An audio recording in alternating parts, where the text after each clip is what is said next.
Welcome everyone in today's video of Quick Guide. In this video, I'm going to show you how you can log in as an employee in the Heartland website. For this, search Heartland Employee Login in the search bar of Google, and you can see many search results in the search. And just simply click on this link, Heartland Login, and you'll be directed in the login page of the Heartland.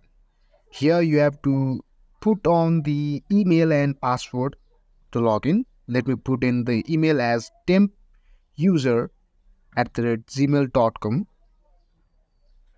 and then for the password you have to put in your correct password.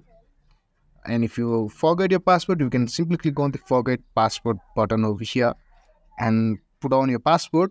And remember, if you want to get remembered next time, you can click on the remember email. Else you can just log in the login button, and if all the credentials are correct, you'll be redirected into the correct page. If you find our content helpful, then don't forget to like, share, subscribe, and comment down in the comment section below.